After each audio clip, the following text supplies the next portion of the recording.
Bust out your golden goblets, everyone. Love is Blind is back for season 3. And this time, a whole new set of pod daters are here to find love without the distraction of physical appearances, so they can get down to what's really important. I've always been a fan of 69. I want to be wined and dined at 69.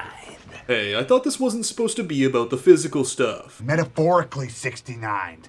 Ooh. And with the first 4 episodes of the season, we're gonna meet 5 couples who get engaged, sight unseen, meet each other for the first time, and then start their honeymoons. But before that, it all begins right here in the pods, where this time around, some of our pod daters have figured out an interesting way to tell everyone that they're hot without actually having to tell everyone they're hot. I'm like a serial worker outer. Before coming here, I was 8 weeks out from a physique competition. Very flexible, super limber. I'm a ballet dancer. I'm a ballet dancer. I'm a ballet dancer. Remind me again, what do you do for a living? So, in case you were wondering, Colleen is a ballerina, and she is going to be one of the main players this season. Now, Colleen likes a few guys. First is Brennon here, but Brennon is actually into someone else. I know we had something, I found somebody that, I definitely found the person that I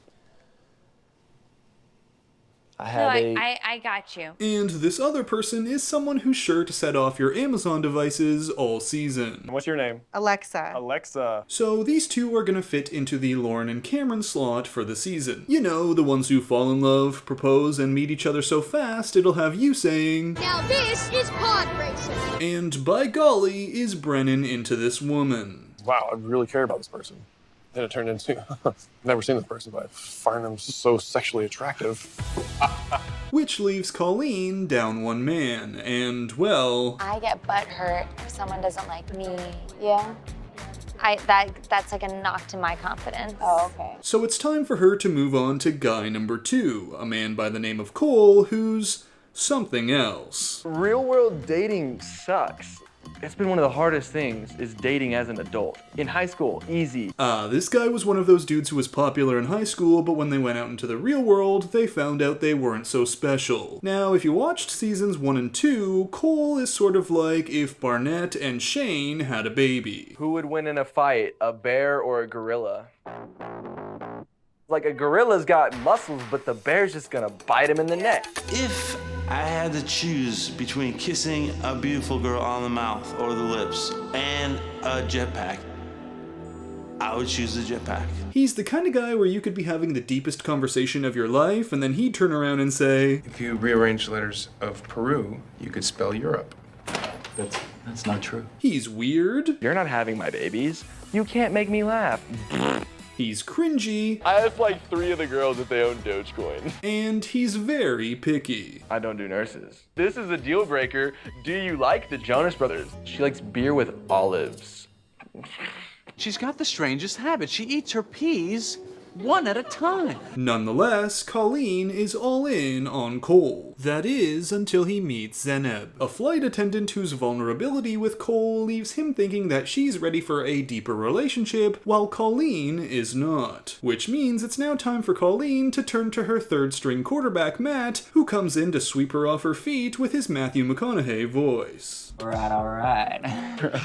But while these two get to know each other, the other man I really want to talk about is Andrew. And if you thought Cole was something, well, this guy takes the cake. I do tend to enjoy some of the finer things in life, whether that be luxury travel, decaying carcasses. The girl that I dated in Bali, 41-year-old lady, she had a lot to teach me. A lot of that was around sex. Sexual kung fu, as they call it. At this point, I'm able to have sort of mini orgasms. Yeah, I think you need a teacher or someone to sort of open your eyes to awaken you to this. Okay, red flag alert. If you hear a man say, "I think you need a teacher," he's either a D-bag or about to start a Nexium cult. Either way, run. Now Andrew here is dating Nancy. Nancy is dating Bartise. Bartise is dating Raven. Raven is dating SK, and I need a mind map to keep all these relationships in order. But of everyone right now, Bartise is the real hot ticket, as both Nancy and Raven seem to have him as their number 1. That is, until Bartise opens up with Raven about how his parents' relationship fell apart.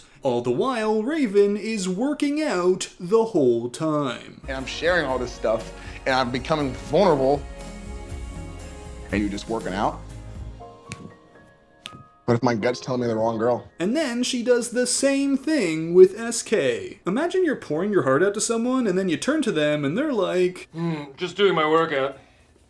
Tuesday's arms and back. So Bartise is now out on Raven and all in on Nancy, which means it's Nancy's turn to decide who she wants to accept a proposal from, Bartise or the Love is Blind version of Elon Musk. It just doesn't feel right.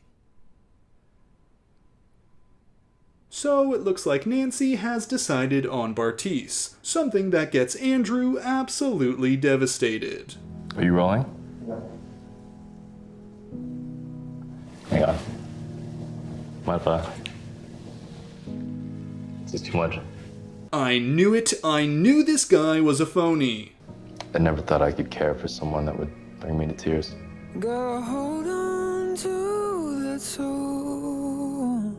Okay, obviously this guy has never heard of the Joey technique. If I'm in a scene where I have to cry, I cut a hole in my pocket, take a pair of tweezers, and just start pulling. So, in the end, Bartise proposes to Nancy and she says yes despite the 6-year age difference, Brennon proposes to Alexa, Cole proposes to Zanab and she says yes despite there being a 5-year difference between them. 5 years age difference, is that a big deal to you? It doesn't bother me. I mean, it would be a thing if you weren't there, like, maturity-wise. You can't make me laugh. Matt proposes to Colleen, and SK proposes to Raven, who I felt was the least enthusiastic when it comes to both the proposal and the eventual meeting. Maybe it's love, but it might also be vomit. That's me. Everyone else, however, seemed pretty excited to meet their fiancés. Some are real adorable with each other. I really didn't think I was gonna find anybody. No matter what? Yeah. I'm in with you 100%. Others like Cole, however, are focused on other things. She has bigger boobs than I expected. That was a good surprise. Oh, and same goes for Bartise, as he too is happy to see Nancy, but like Cole, I'm having a hard time keeping my eyes above Nancy's neck. Or in other words, she has bigger boobs than I expected. So there you have it, our 5 couples have all met, and they're ready to head out of the pods and into the honeymoon phase of the experiment. This time they've all gathered in Malibu to relax in the sun and start developing their physical connections. And what better way to get that rolling than with a leopard print Speedo. Listen, I brought a leopard Speedo. Sign me up. Sign you up. I love it. The other bed will be used for luggage, will be used for shoes. We'll be staying in this room together. Oh, this man is horny. Now, the first bit of time here is focused on one question. Which of these couples are gonna do it? Matt and Colleen seem like a lock. Spitters or quitters. Oh my god, I knew I loved you. Bartise and Nancy also seem like a lock, despite their sexy bath time conversation going like this. What if you were at your friend's house and Dookie in the toilet? And then what do you use to unclog the toilet? Brennon and Alexa are an unknown, but they seem really into each other. As for Cole, though... This is a boring conversation. Let's talk about something awesome. What's your favorite big cat? Okay, how old is this man? I didn't think you'd be like the male version of like Megan Fox. Wow, she's kinda right. But despite the lack of, maturity in the conversation, the next day, Zay wakes up and, yup. I'm quite a sexual person, so sleeping with Cole for the first time felt great. However, it was apparently the silent treatment after that. Zay says he suddenly went cold on her, while Cole says he was trying to give her some time to sleep. And because of her reaction to all this, he now feels like she's the one who's gone cold on him for no good reason. And as for SK and Raven, well, the most physical they got was doing a Pilates routine the next morning. But the important event that this is all leading up to is the meeting with the exes, where all the engaged couples get to see each other for the first time since dating in the pods. And you gotta remember, some of these people were close to getting engaged to each other, like here when Cole sees Colleen. Colleen, he is definitely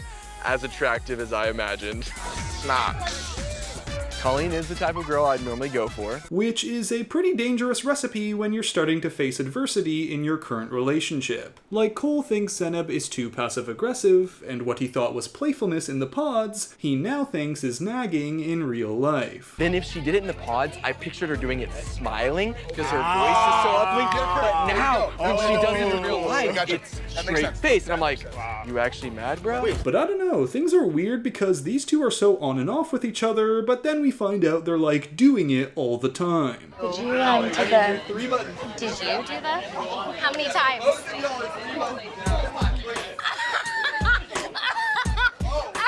Actually ran to 5. As for SK and Raven, well, SK says things are okay, but they basically spent the entire night sitting on the opposite side of the couch as they talked. Literally, the first time we sat on the couch, we were literally sitting at opposite edges of the couch, bro. So I'm like, okay, is this what engaged life? And this blows Bartise's mind. I mean, as he sees it, how could someone newly engaged to a smoke show like Raven not be cuddling up to her the whole time? And things start to get a little weird with how often this guy talks about his ex from the pods. Raven looks damn good. I don't want to sound up saying this, but I think if it was me and Raven would be closer to here, sitting on my lap. That's how I think it should be. Well, all of a sudden, the fact that Raven cared more about working out than she did about the story of his parents is something long forgotten by Bartise. And what really grabs his attention is that, according to him, both he and Raven are the kind of people that command a room and always get attention. Anywhere she goes, she's gonna have heads turning, right? But I kind of experienced that same thing. We both are the attention getters. So I'm excited to talk to her. I'm excited to pick her brain. I'm like to connect in real life and see how it goes. Bro, this is such a weird look. Like you dated her, dumped her just days ago, and you now have a fiance also in the same room. I mean, you know this is going to be put on TV, right? But if you think that was weird, wait until Bartise and Nancy get back to their hotel and debrief each other on the night. Because if those were the kind of thoughts you think Bartise should have been keeping to himself, well, he doesn't. Raven is like the typical girl that I would go after in the real world. Like, if she came down, she wearing the tight clothes, I was like, okay, she's a smoke show. She's hot as shit. I was like, okay. Me and Raven connected in the pods because we were so similar. They see Raven, they see me, they say, okay, that's the person I want to go talk to because they look good. Wow, Nancy is looking at this man like she's Shayna from season 2. So, as episode 4 closes out, things are starting to look rocky and looks like there's trouble ahead in Paradise. If you want a tall, blonde fitness girl, go to a body competition. Find her there. Don't go on an experiment that is going to potentially line you up with someone who's the complete opposite of what you like. So that's it for this video on the first 4 episodes of Love is Blind Season 3. Thanks for watching, and if you enjoyed it, be sure to give the video a like, subscribe to the channel, and comment your thoughts on the new season down below. And until next time, Bachelor Fan Take out. If I had to choose between kissing a beautiful girl on the mouth or the lips and a jetpack, I would choose the jetpack.